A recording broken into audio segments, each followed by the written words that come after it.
جو ابھی حال میں غزہ کے اندر ہو رہا ہے اور جس طریقے سے بے گناہ لوگ مر رہے ہیں، پھر اس کے علاوہ یہی نہیں بلکہ ڈیتھ، ڈسٹرکشن، مکانوں کا گرنا، اور جس نئی ٹیکنالوجی کا استعمال کرنا، آرٹیفیشل انٹیلیجنس کا بھی وہ استعمال کیا جا رہا ہے۔ اسرائیل جب بامبنگ کرتا ہے تو اس کو پہلے سے معلوم ہوتا ہے کہ اس بلڈنگ کے اندر کتنے لوگ ہوں گے، کتنی لوگ مریں گے۔ سب کمال کی باتیں ہیں جس طریقے سے یہ ڈیتھ اینڈ ڈسٹرکشن۔ مگر ایک چیز ہے، حماس نے جو کیا اور پھر اس کے بعد وہ تو خیر سبھی نے اس کا کھنڈن کیا، اسرائیل میں جا کے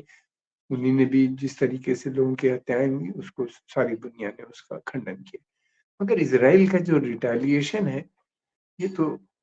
بہت ہی زبردست ہے، اور آج کی دنیا میں اس طرح کا ہونا، پوری دنیا میں لوگوں نے اس کو ریجیکٹ کیا ہے۔ لاکھوں لوگ جلوس نکال رہے ہیں، دھرنے پردرشن پوری دنیا میں ہو رہے ہیں، امریکہ یورپ کے اندر ہو رہے ہیں، یورپ کو بھی دقت۔ آج ہم بات کریں گے بیسیکلی کہ حماس کے اٹیک اور پھر اس کے بعد اسرائیل کے ریٹیلیشن سے عرب ریئیکشن کیا رہا۔ ہم گورنمنٹ سے زیادہ پبلک ریئیکشن پہ بات کریں گے اور کیا چیز ہوئی۔ سبھی گورنمنٹوں نے عرب دیش کے، اسلامک دیش کے اس کا کھنڈن کیا ہے، لیکن الگ الگ ہیں۔ کچھ دیش تو بات کرتے ہیں کہ اسرائیل کے اوپر سینکشن لگنا چاہیے، تیل کی سپلائی اس کو بند کر دینی چاہیے، اس طرح کی باتیں کرتے ہیں، لیکن کچھ دیش اس کے خلاف ہیں۔ ادھکتر لوگوں کو کوئی آبجیکشن نہیں ہے، لیکن ہاں کچھ ایسے بھی دیش ہیں،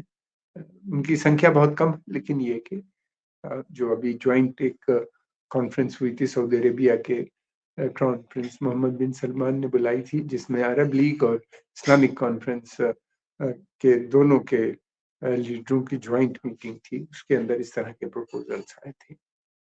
ایران نے بھی پروپوزل تھے۔ ایران کا بھی ماننا یہ ہے کہ تیل کی سپلائی بند ہونی چاہیے اور اسرائیل کے اوپر سخت ایکشن لینے چاہیے۔ دوسری طرف یہ ہے کہ عام جنتا کے اندر بھی اخروش ہے، جلوس وہاں پہ بھی نکل رہے ہیں، بہت عرب دیشوں میں بھی، یہی نہیں بلکہ جو بہت گھنشٹ ملک ہیں جیسے کہ ایجپٹ اور جارڈن، ان کو مشکل ہو رہی ہے اسرائیل سے اب ڈیل کرنے کے لیے، اس لیے کہ ان کے بڑے گھنشٹ سمبند ہیں اسرائیل سے۔ یہی نہیں بلکہ ان کی حکومتیں بھی خطرے میں ہیں، اس لیے کہ عرب نیشنلزم ایک بار دوبارہ سے عرب دیشوں میں پھیل رہی ہے، اور نیشنلزم میں ڈر یہ رہتا ہے کہ اس طرح کے کہیں ستا پریورتن نہ ہو جائے، آرمی کے لوگ اپنے لیڈرشپ کو ہٹا دیں، سیسی کے خلاف پیلس کو کی طرح نہ ہو جائے، اس بات کا خطرہ ہے۔ کنگ عبداللہ کو بھی اس بات کا ڈر لگتا ہے۔ اسی ہم نے دیکھا کہ ایجپشن آرمی میں کافی غصہ ہے۔ سینائی کے اندر اس نے وہاں پہ ایک سولجر نے 2 اسرائیلیوں کی ہتیا کر دی تھی کچھ سمے پہلے، اور اس کے علاوہ اور بھی رپورٹس آئی۔ دیکھیے اسلامک دیشوں میں سیکولرزم، خاصا عرب دیش میں پہلے سیکولرزم تھا، بہت اسٹرانگ تھا، ایجپٹ میں بھی تھا، سیریا میں بھی تھا، عراق میں بھی تھا، لیبیا میں بھی تھا، الجیریا میں بھی تھا، اور اس کے علاوہ یہ بڑا پاورفل موومنٹ تھا۔ اس کے لیڈر ہوا کرتے تھے کرنل ناصر، جنہی نے اس کی لیڈرشپ کی تھی، لیکن یہ تھا کہ پبلک سپورٹ تو تھی لیکن لیڈرشپ اس کی آرمی کے پاس رہی، اور کو کر کے یہ لوگ پاور میں آ گئے تھے۔ تو پولیٹیکل پارٹیز نہیں بن پائیں سیکولر جس طرح کی بننے چاہیے تھیں، اور وہ ان میں ڈیموکریسی نہیں آ پائی، بلکہ سیکولر رہے یہ لوگ لیکن ان کا اور سیکولر نیشنلزم جو ہے وہاں پہ اس سمے جو نیشنلزم گرو ہو رہا ہے، اس کے مطلب یہ ہے کہ ہم دیکھیں گے کہ سسٹمیٹک ڈکلائن جو ہوگا وہ اسلامسٹ کا ہو رہا ہے، بلکہ وہ پہلے سے شروع ہو گیا تھا، لیکن یہ کہ غزہ کی جو ہو رہا ہے اس سمے، اس کی وجہ سے یہ ٹریگر کر گیا ہے، بہت تیز اسپیڈ اس کی بہت تیز ہو گئی۔ اس کی اسلامک فورسز کا جو ڈکلائن ہوا، اس کے بڑے کازز یہ تھے کہ ایک تو افغانستان میں طالبان کی جس طرح کی حکومت آئی، اس کو بالکل ڈس اپروو کر دیا،